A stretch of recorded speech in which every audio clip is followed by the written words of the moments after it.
Pandora and I are enjoying the last of the autumn together by walking through leaves and sniffing bonfires. This is the first year I've been able to pass a horse chestnut tree without throwing a stick at it. Pandora says I'm maturing very quickly.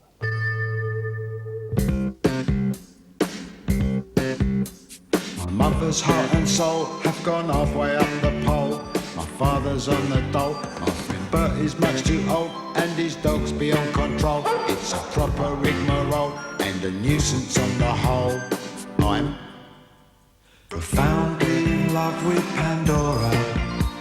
My poem has an intellectual theme. The tenderness with which I adore her goes all bouncy in my dreams. I often lie in bed and wonder, why are we here? My father says we're here to have children, but now that test tubes can give birth, I think his answer is a bit irrelevant. But I don't want to have my tonsils out. I haven't got tonsillitis. You are having them out. You've been on the waiting list since you were 5. 9 years. Why can't midwives remove babies' tonsils at birth? It would save a lot of time, trouble and money. It's about time this family had its fair whack from the National Health Service.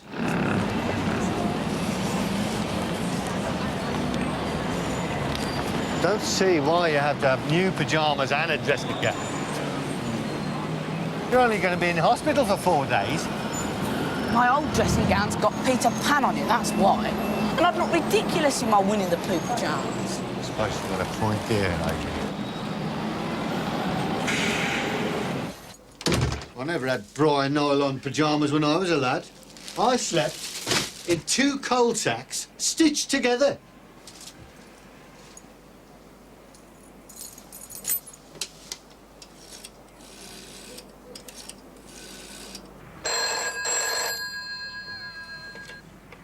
Mrs. May Mole? It's Adrian. Oh, hello, Adrian. How are you, Gran? Well, I've had my old leg all back, but it's not bad. Is it true that Dad slept in a nightshirt made out of 2 coal sacks when he was little? No, it most certainly is not true. There was flour sacks. So I now know that my father is a pathological liar. I can tell you, Adrian, he never went without his home comfort. Anyway, can you get off the phone now, love? I want to polish the receiver. Right. Bye, Grandma. Ta-ra.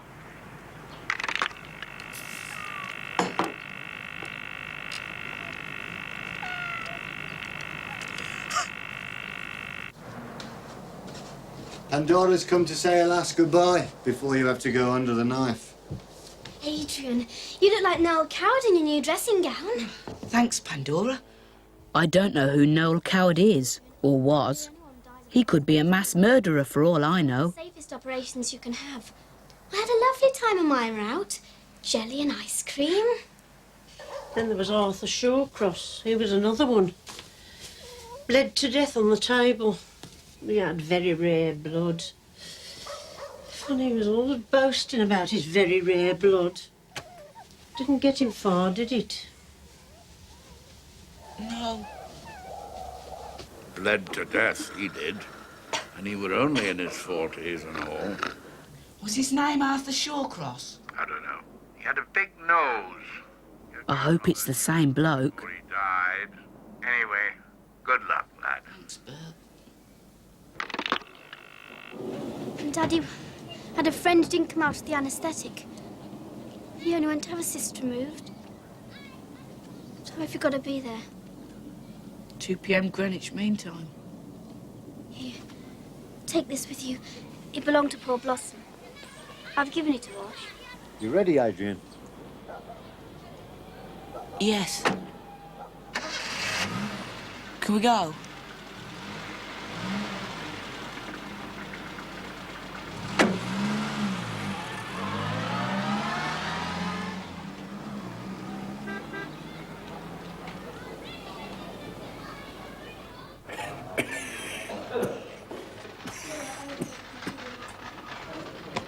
I'm starving, and the Chinese nurse has just removed the last of my food.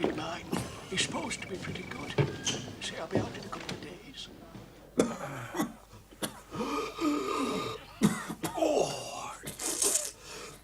I'm dehydrated. I'm supposed to go to sleep, but how can I? It's like bedlam in here. Old men keep falling out of bed. Nurse, can I have a bed, please? I've just been woken up and it is only 6 o'clock. So why couldn't they let me sleep? And why doesn't my mother come? You've got to get warm. Oh, right, oh dear. I don't see why I've got to have a bath. It's the inside of my body that's being operated on. I've told them, but they don't listen. It's all right. I can bath myself. I have to stay here in case you're tempted to drink the bath water. Patients do, you know.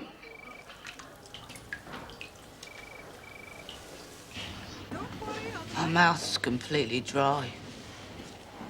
I shall go mad from thirst. Well, you're dressed for the part, love. You look like a lunatic.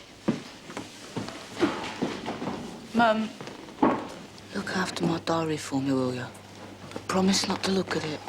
Promise. On the dog's life. You know how much that dog means to me. Why are they wearing Wellingtons?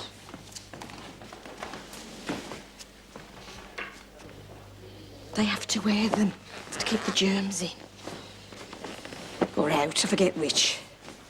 Now be a brave lad for your mum. But why rubber boots? There must be loads of blood on the floor of the operating theatre. Now, but let your injection take. That's it. Who've come for me?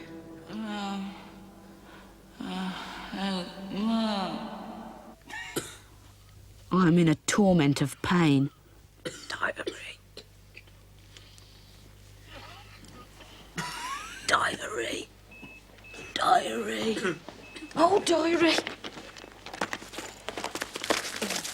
Stupid organiser, Bert. Can't find anything in it.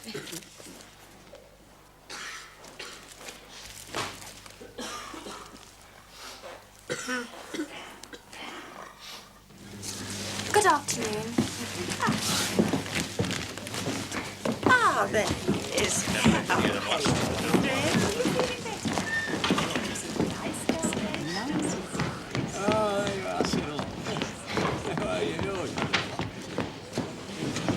That's from our grandson. Well, we'll have to start saying a few words soon, you know. Your voice box will pack up. Oh, hello, Adrian. Little love.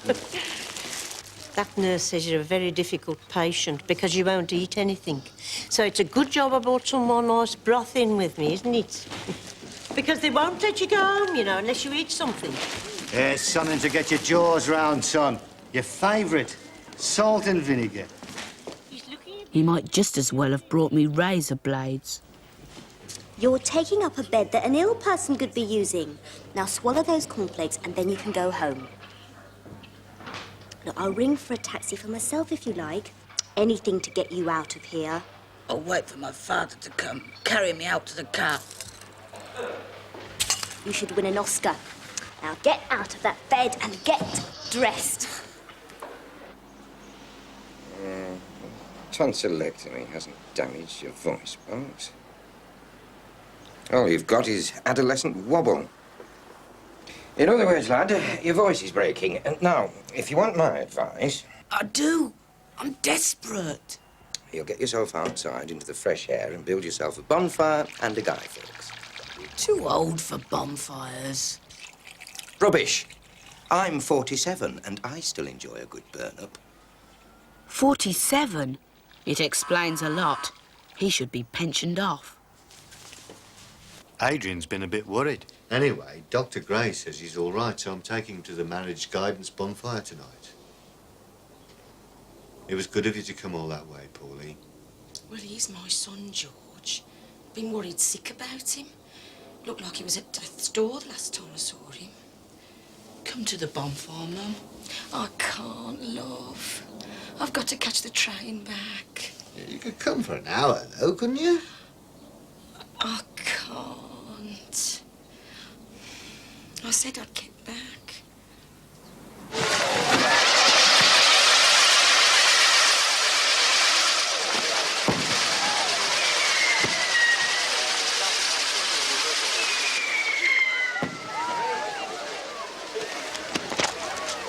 burning those magazines? You could have given them to a children's home or something. Well, I wouldn't want them to get into young girls' hands. They don't bear feminist analysis.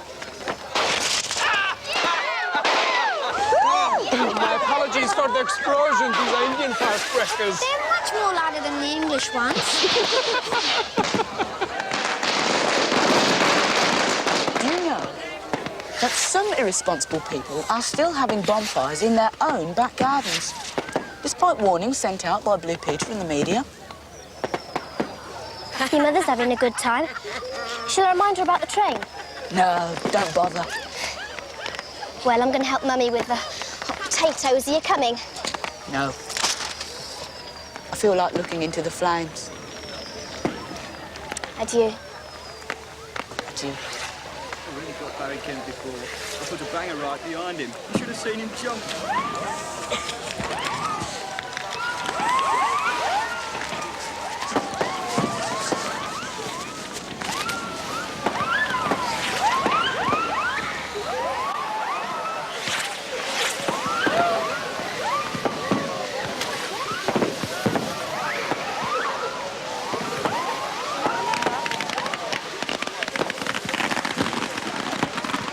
Thank you, Mr. Braithwaite. Hey, Nigel!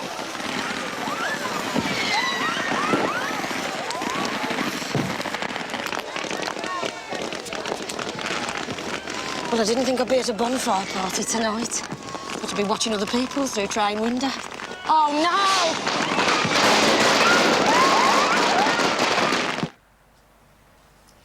Good night. Thanks for the party. Good night. Good night.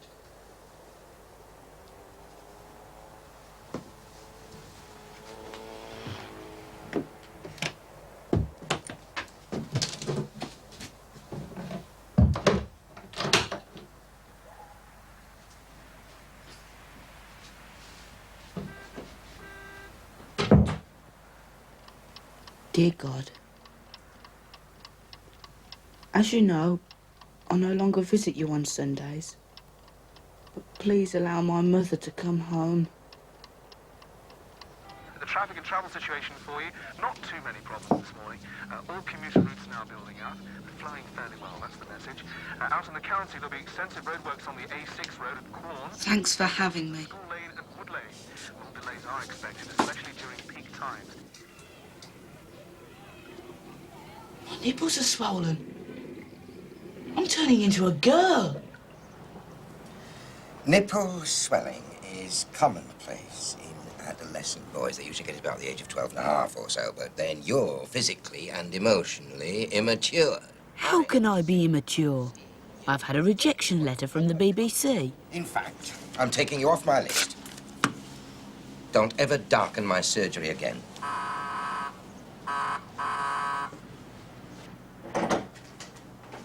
Surgery? I don't know why he calls it a surgery. He never does any surgery in it. He's gone fishing with the Society for Redundant Electric Storage Heater salesman. Oh, no. Are you there, Mum? I can't hear you very well. Will you ask him to ring me back as soon as he comes in? It's quite urgent. Are you in London? Yeah. For the moment. Bye, love. Oh, God. Dad can't ring her back. I'm having the phone cut off tomorrow. Carbon dioxide's role in determining the temperature of the globe was understood, along with other trace gases. Excuse me? Do you know where Bert Baxter is? Don't shout, please. He's out with his new girlfriend, Queenie. She's pushing him round the leisure centre. It's an open scandal. The amount of CO2 in the atmosphere has increased by as much as a fifth since 1860. However, it was still unclear what effect this might have. Perhaps Bert's in love. Strange to think of old people falling in love, isn't it? Hideous is the word. I think it's dead romantic. Oh, you would. You're a sentimentalist. You believe in marriage and bridesmaids and things, don't you? Yes. Why, don't you? Certainly not. So you don't want to get married? No. I'm going to Oxford and I'm going to have a career. You could still have a career if we got married. You could work part-time in a little cake shop or something. How dare you patronise me? Do you think I want to spend the rest of my days washing your foul socks and then putting on my overalls to stand behind a donut counter? I only said... You only said a lot, Adrian. My God, you're as sexist as the rest of them. The rest of who? Mankind!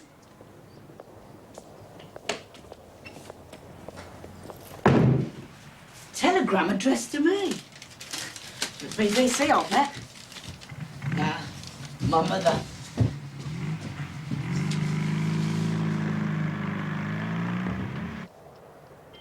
Adrian, stop coming home, stop. What does she mean, stop coming home, stop? How can I stop coming home? I live here. My mother has returned home. It was dead dramatic. My mother has thrown herself on the mercy of my father. My father has thrown himself on the body of my mother. They'll go balmy when they get out of bed and find that the telephone has been cut off. Come on, come on. What's that, a love letter? No, it's from Grandma complaining we haven't sent her a Christmas card yet. Why? It's not Christmas yet, is it? No, but Grandma sent us our Christmas card a fortnight ago. What's up with this bloody thing? Who are you trying to phone? Manpower Services. I'm after a job. Adrian! Pauline? Don't wave that about in front of the lad. Why not? It belongs to him. Dirty little git. You should see what he's got under his mattress, George. Charing Cross Road's got nothing to match it. We've bred a pervert. I dare to think what he does with the phone bill. Phone bill? Yes, it was in the same place, under his mattress. £289! You've been ringing George to speaking clock in Rio de Janeiro. I hardly ever use the phone. I meant to tell you. I rang Pandora a few times. Well, that's all right, love. When she was on her holidays. Where did she go? Tune is here. Get in there. Why? Because I'm going to thrash you, that's why, nerd. Run out of here! I'm going to kill him, Pauline. I'm going to kill him. I can feel the adrenaline pounding in my head. No, don't kill him, George. That's going too far. Now, take a deep breath.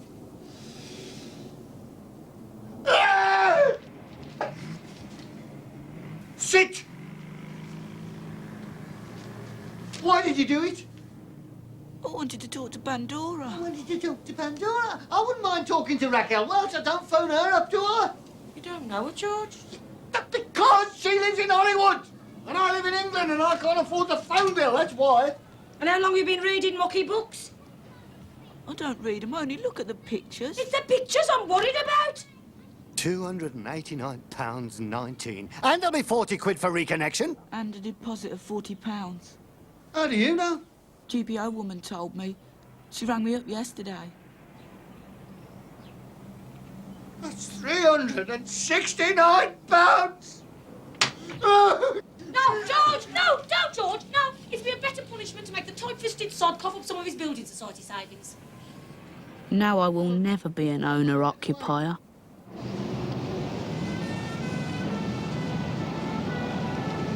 £200 gone, just like that. It'll take another 14 years before I can replace it. I now know what people mean when they say that there is always a price to pay for love.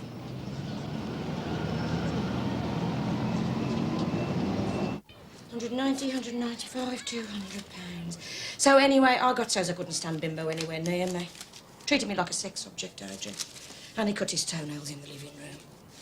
Well, I mean, it's not romantic, is it? It's a toenail flying around. Anyway, I'm very fond of your father.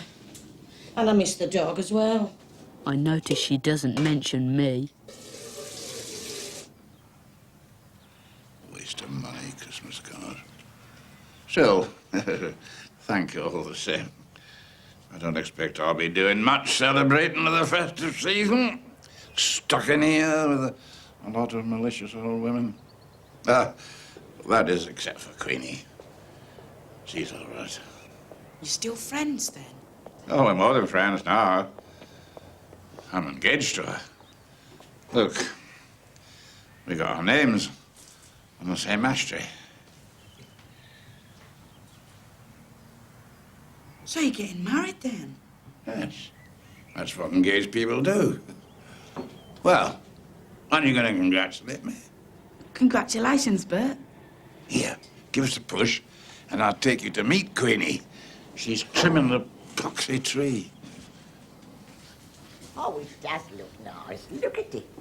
Now, I'll just put this nice little bauble on there. Oh, that looks lovely. Oh, my tree. Talking to yourself again, you daft old bag. Hello, darling. Oh, you must be Adrian. I recognise you from Bert's description. Yeah, I didn't tell him he was so handsome. Not handsome, a runt. Oh, take a notice. It's only his way. Yeah, I know.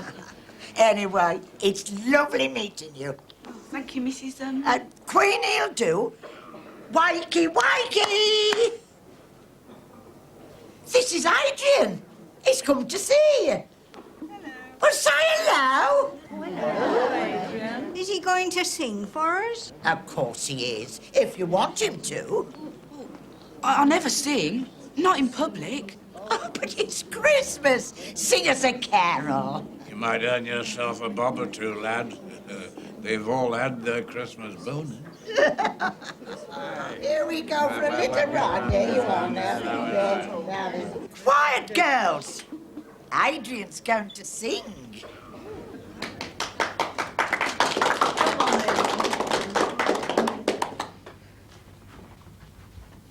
Come on, get on with it. Silent night, holy night, all is calm, all is bright, round yon virgin mother and child, holy infant, tender and mild, sleep in heavenly sleep, sleep in heavenly sleep.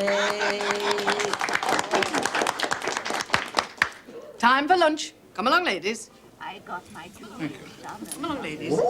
Thank you. Oh. Here you are. Not a bad collection. No. I hope you have a nice Christmas day surrounded by your family and friends. And don't worry about Queenie and me stuck here all alone. Bert, I was wondering if you and Queenie would like to come round my house for Christmas Day. What about your mum? Oh, she'll be there already. No, I mean, wouldn't she mind? No, she's got a big turkey. Well, what do you think, girl? Well, it would be better than being in here surrounded by old people, wouldn't it, darling? Time for lunch. All right, we'll come. And tell your father to get some brown ale in. I can't drink that lager stuff he has. Tastes of ferret's piss. Come on, girl, let's go and have our lunch. Not bad. I made £2.11. I'll sing again tomorrow night. Outside, the Black Bull would be a good place. I'll wear my school uniform and remind all the drunks of their own children. It should be worth a few extra quid. I went to Marks and Spencer's to buy Pandora's Chanel No. 5, but they hadn't got any, so I bought her an underarm deodorant instead. I badly want a racing bike for Christmas.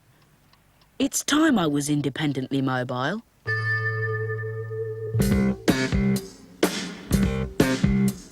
My mother's heart and soul have gone halfway up the pole. My father's on the dole, it's a proper rigmarole. My friend Bert is much too old and his dog's beyond control. Though it sometimes seems dead droll, it's a nuisance on the whole. I'm profoundly in love with Pandora. My poem is an intellectual thing. tenderness with which I adore her goes all bouncy in my dreams. The tenderness with which I adore her goes all bouncy in my dreams.